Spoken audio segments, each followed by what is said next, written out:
দেশের ১৩ লক্ষাধিক সরকারি কর্মচারীর জন্য সুখবর। মূল বেতন প্রায় দ্বিগুণ হতে চলেছে। সর্বনিম্ন গ্রেডে ৯০% থেকে সর্বোচ্চ গ্রেডে ৯৭% পর্যন্ত বেতন বৃদ্ধির ঐতিহাসিক সিদ্ধান্ত এসেছে। আগামী বছরের জানুয়ারি থেকেই হাতে আসতে পারে নতুন বেতন। এই মুহূর্তে আপনার বেতন কত বাড়বে, কোন গ্রেডে কি পরিমাণ বৃদ্ধি, সব বিস্তারিত ব্রেকিং নিউজ। ঠিক আজই ৩০ ডিসেম্বর অন্তর্বর্তী সরকার গঠিত জাতীয় বেতন কমিশন চূড়ান্ত করেছে সরকারি কর্মচারীদের নতুন বেতন কাঠামোর খসড়া প্রস্তাব। গত ৫ মাসের নিবিড় গবেষণা ও পরামর্শের পর এই যুগান্তকারী সিদ্ধান্ত এসেছে। মূল্যস্ফীতির ক্রমবর্ধমান চাপে জীবনযাত্রার ব্যয় বৃদ্ধি পাওয়ায় সরকারি কর্মচারীদের দুর্দশা লাঘবে এই পদক্ষেপ নিয়েছে অন্তর্বর্তী সরকার। সূত্র জানাচ্ছে, আগামী ফেব্রুয়ারিতে অনুষ্ঠিত হতে যাওয়া জাতীয় নির্বাচনের আগেই নতুন বেতন স্কেল কার্যকর হওয়ার সম্ভাবনা প্রবল। সে হিসাবে ২০২৪ সালের জানুয়ারি মাস থেকেই নতুন স্কেলে বেতন ভাতা পাবেন দেশের লাখ লাখ সরকারি চাকুরিজীবী।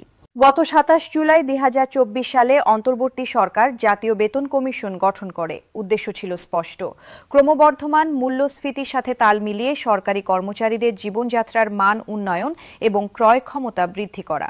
বিশেষজ্ঞদের মতে বর্তমান অর্থনৈতিক পরিস্থিতিতে এই বেতন বৃদ্ধি ছিল অত্যন্ত জরুরি। কমিশন গত ১০ বছরের মূল্যস্ফীতি, জীবনযাত্রার ব্যয় এবং আঞ্চলিক বেতন কাঠামো বিশ্লেষণ করে এই প্রস্তাব তৈরি করেছে। এবার জেনে নিন গ্রেড ভিত্তিক নতুন মূল বেতনের বিস্তারিত তথ্য। গ্রেড ১-এর কর্মকর্তাদের মূল বেতন ১,৫০,৫৯৪ টাকা করার সুপারিশ করা হয়েছে। সচিব পর্যায়ের কর্মকর্তাদের জন্য এই বেতন নির্ধারিত হয়েছে। গ্রেড ২-এর জন্য মূল বেতন ১,২৭,৪২৬ টাকা। অতিরিক্ত সচিব পর্যায়ের পদের জন্য এই বেতন ধরা হয়েছে। গ্রেড ৩-এর মূল বেতন ১,১০,৯৮৪ টাকা। যুগ্ম সচিব ও সমমানের কর্মকর্তাদের জন্য এই বেতন প্রস্তাব করা হয়েছে। গ্রেড ৪-এর মূল বেতন ৯৬,৫৩৪ টাকা। উপসচিব পর্যায়ের জন্য নির্ধারিত এই বেতন। গ্রেড ৫-এর মূল বেতন ৮৩,৩২০ টাকা। সিনিয়র সহকারী সচিব ও সমমানের পদের জন্য এই বেতন ধরা হয়েছে। গ্রেড ৬-এর বেতন ৭৫,৫৩৯ টাকা। গ্রেড ৭-এর বেতন ৬৫,৫৯০ টাকা। গ্রেড ৮-এর বেতন ৫৪,৪০৬ টাকা।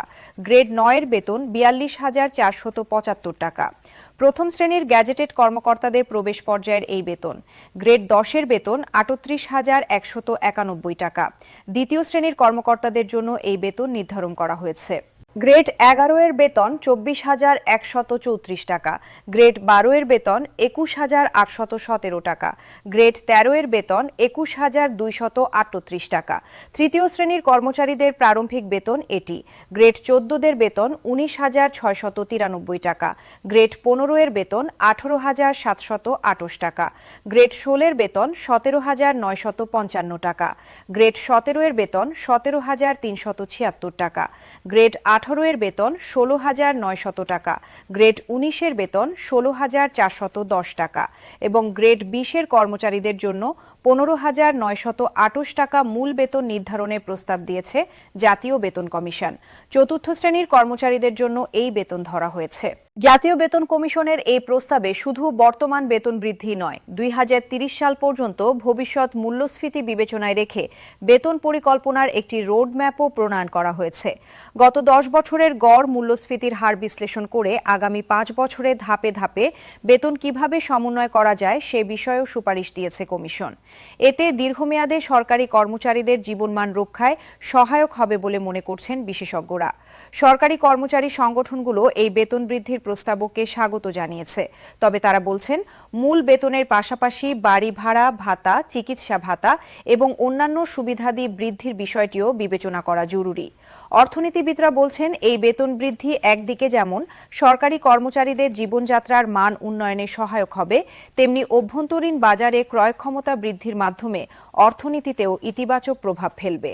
তবে সরকারি ব্যয় বৃদ্ধি পাবে উল্লেখযোগ্য হারে। বাজেটে এর প্রভাব কিভাবে মোকাবিলা করা হবে সেটিও এখন বড় প্রশ্ন। এই খসড়া প্রস্তাব এখন পাঠানো হবে অর্থ মন্ত্রণালয়ে। সেখান থেকে অনুমোদনের পর মন্ত্রিসভায় উপস্থাপন করা হবে। মন্ত্রিসভার চূড়ান্ত অনুমোদনের পরই জারি হবে নতুন বেতন স্কেল। সংশ্লিষ্ট সূত্র জানাচ্ছে, দ্রুততম সময়ে এই প্রক্রিয়া সম্পন্ন করার চেষ্টা চলছে, যাতে জানুয়ারি মাস থেকেই কার্যকর করা যায়। দেশের ১৩ লক্ষাধিক সরকারি কর্মচারীর জন্য এই বেতন বৃদ্ধি নিঃসন্দেহে একটি স্বস্তির খবর। মূল্যস্ফীতির চাপে যে কর্মচারীরা দীর্ঘদিন ধরে সংগ্রাম করছিলেন তাদের জন্য এই সিদ্ধান্ত আশার আলো নিয়ে এসেছে। তবে এই বেতন বৃদ্ধি কার্যকর করতে সরকারের বার্ষিক অতিরিক্ত ব্যয় হবে কয়েক হাজার কোটি টাকা। এই চ্যালেঞ্জ মোকাবেলা করে কিভাবে দক্ষতার সাথে বাস্তবায়ন করা হয় সেদিকেই এখন সবার দৃষ্টি। আপাতত অপেক্ষার পালা চূড়ান্ত অনুমোদনের। সরকারি কর্মচারীদের নতুন বেতন স্কেল নিয়ে এই ছিল বিস্তারিত প্রতিবেদন।